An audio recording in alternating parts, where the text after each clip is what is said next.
This whole story starts with attentive friends providing us with the opportunity to purchase an old abandoned Barth Kaffeeröster that was no longer in use since the late 60s, I think.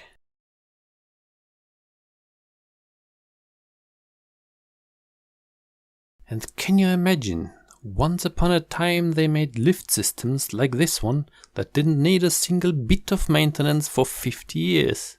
Because even after all this time, this one still works.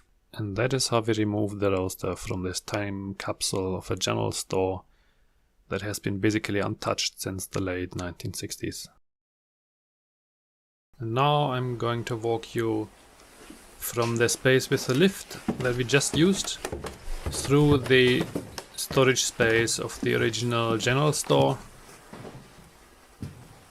with all of this nice shop equipment, and then down to the space where we will pick up the roaster.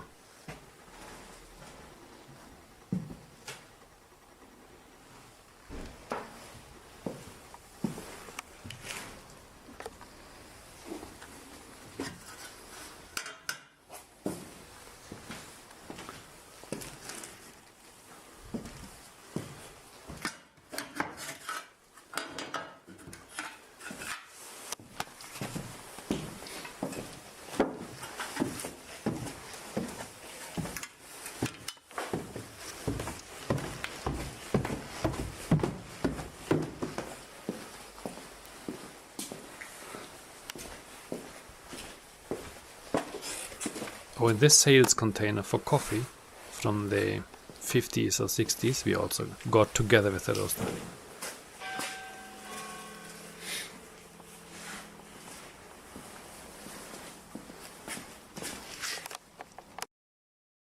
And for a bit of trivia, we also found this old shop shelf in the general store, and if you look closely you see that one container is labeled with cookie roll. Now, cookie roll was a product against Clavis, the food problem, and it was the original sin of German advertising, with a guy called Johannes Iversen behind the marketing, and this was in the 1920s and 1930s, and the company went bankrupt after that, which means this shelf is really old. So here's the roaster at home. And we even got 2 boxes of coffee beans that had been roasted in the late 60s. But the consistency is more like wood pellets by now, but still nothing moldy, very interesting.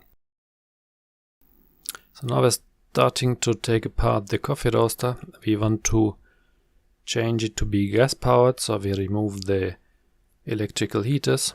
This is the sprocket for the drum, and the drum has to be removed like this, with a hammer and some kind of pin through the frame. Now the electrical heaters have an asbestos layer below them, so if you have this kind of roaster, be very careful. We removed the electrical heaters and of course the asbestos. Now we're disassembling the cooling unit. This is the oiling hole of the axle. And this is below the cooling unit where the axle is driven using this gear. And this is the outpour of the cooling unit with 2 hooks for the Jute bags to contain the roasted beans.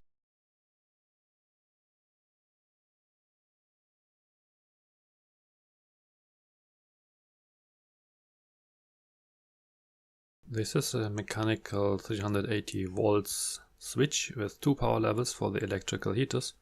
We didn't need this anymore, but it was very interesting to see how it's made. We found that the oil drain hole of the angle gearbox was plugged with a cork, and the bolt that fits is M13 times 1.25, hard to find but still available. And in parallel we started working on the trailer. This is a 750 kilograms total mass old firefighter trailer that fit exactly for the roaster we had.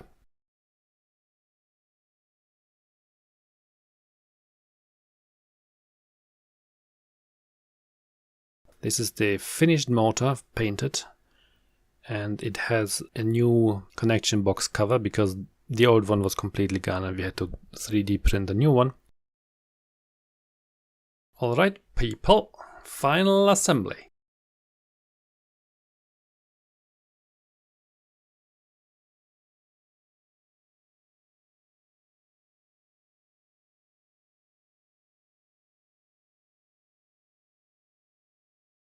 Here's us testing the gas burner, which we converted from the gas burner of a barbecue and tuned it a bit by drilling larger holes.